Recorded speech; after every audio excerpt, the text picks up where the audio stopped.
talking from experience, we've had amazing success stories with young Tunisians and young Africans basically stepping up during internships and really blossoming, even on a pure research basis. So definitely that's one of the ways this acceleration can happen. Now I wanted to ask our Indaba organizing committee members about the best practices they have seen all across Africa on two aspects. One aspect is data gathering, data standards, and the other aspect is governance when it comes to linking to, national governments of countries. What do you see as best in class in Africa? Very curious about what you've been able to gather in terms of experience there. So, the data side and the governance side. Choice market.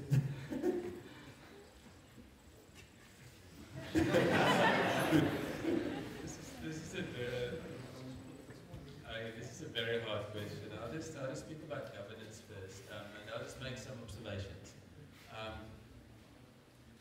AI and machine learning is a fast-moving field, and one comment about governance in AI, in particular with regards to the academic sector, is that there's a pattern in Africa, and it's also still prevalent in Eastern Europe, where universities praise publications in journal articles.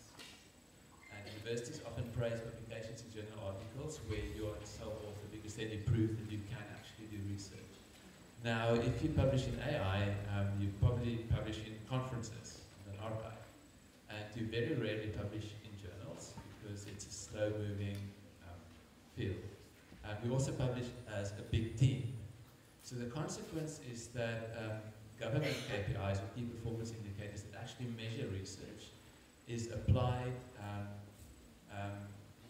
almost as a blunt tool across all disciplines. And so,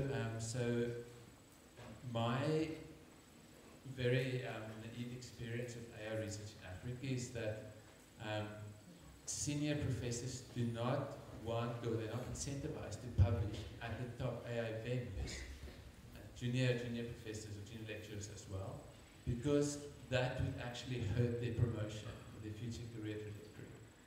And at the governmental level, unless these very simple things are changed, I think it's going to be very hard for Africans to compete at the highest level because you're penalized by the people who should be supporting your research.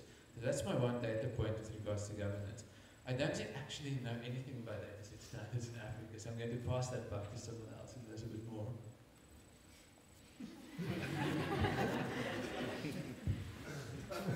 Well, that clearly means that we have some work to do in data, which is good.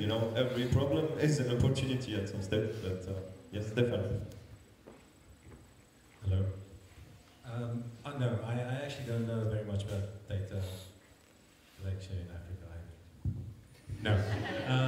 The only point I wanted to raise there was we actually, as part of the Indaba, we wanted to focus on this. At last year's Indaba, we wanted to create a venue where, because if you think about it, I don't think there, as Ulrich said, why do we all not really know what to answer to that question? Because I don't think there is a lot of data collection happening in the African space, data for African problems.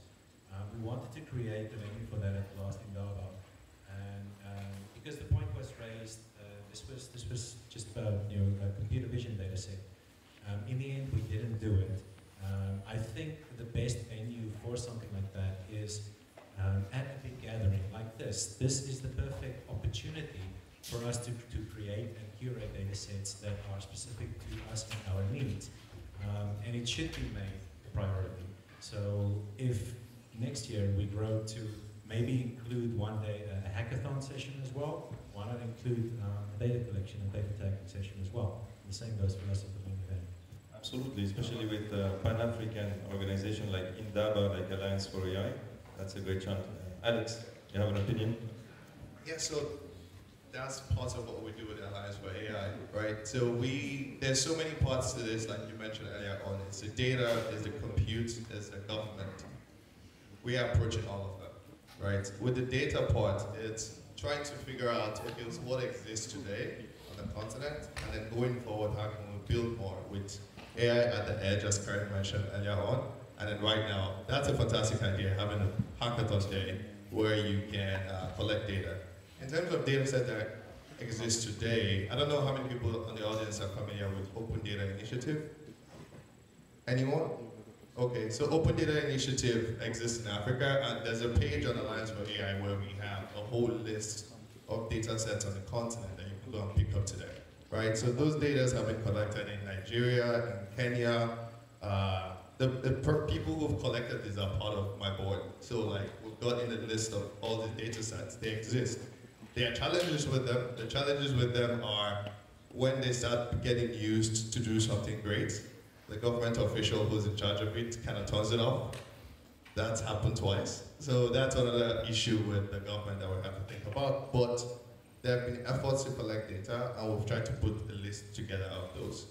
Then the other quick comment on government involvement in AI in Africa. We are also tracking that across the continent, and then we're also seeding that in some locations. South Africa, for instance, we're doing a lot of work with South African government. Literally 3 days ago, South Africa announced its council for the fourth industrial revolution. So that was 30 people have been selected around the country to become, to push the fourth industrial revolution agenda forward, and AI is obviously a big part of that. 4 of my members are in that commission. And so we are looking for ways to continue to work with the governments of different African countries to understand how to think about AI, how to invest in having a national facility for compute. I've heard a number of students here complain about how in the university they can't get access to local clusters to build solutions. So they are starved. They can't even build a great, they can't work on a great thesis because they can't have access to compute. But then when they apply to Deepmind, Deepmind looks at their resume and it's like, this is not a great thesis. We need to figure out a way around that. I think Karim has all the money. He will buy more DGXs, and so the students can work with them.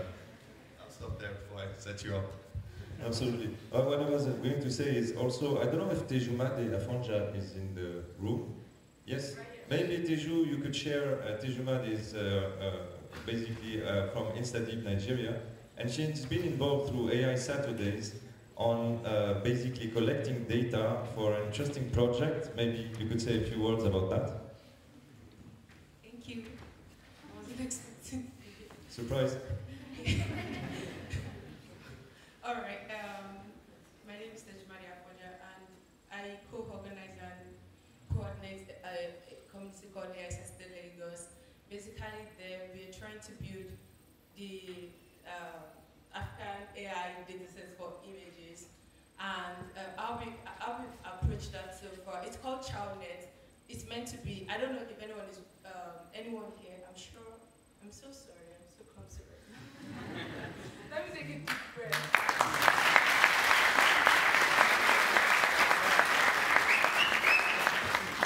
All right. I think I'm back to normal.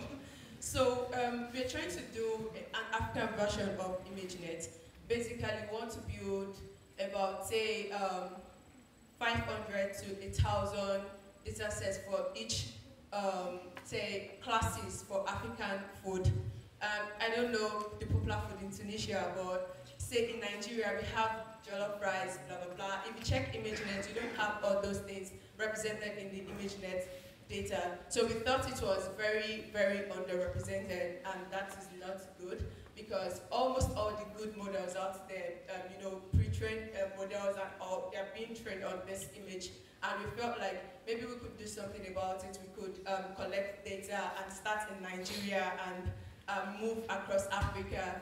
The project is very, very slow now, but it's meant to be a collaborative effort, meaning that I'm not going to be here in Tunisia to collect data. It's about collaborating with people here and say, oh, are you interested in this project? And let's get these food images and showcase this to the whole world, because research has shown that Africa has like the 8 out of the 10 most nutritional food in the whole world. I mean, come on, and it's not out there very, very distributed online or something. So we need to do better, and I'm still available if you have more questions about that. I can always share. I hope I've answered. Thanks a lot. No, that was very good. Thanks a lot. So, I think this panel is really interesting because you can see that even like in 20 minutes, we come up actually with new ideas. And that shows you the power of having collaboration at the continental level. Good ideas can come from anywhere and everywhere. And there are lots of interesting ideas, I think, that came out from this short conversation. So we're gonna, wrap it up here. But what I wanted to say is we're gonna move to the workshop part, which is exciting as well, and gonna get you involved, not just us. And importantly, it's very important that we continue this dialogue that we have started. So don't hesitate to come speak to our, panelists here, everybody involved. Be curious, like dare to come ask questions, dare to come with ideas, At the end of the day, this is what makes the difference. So I hope you'll enjoy the workshops. We're gonna move to the workshop part. And thanks a lot for the conversation.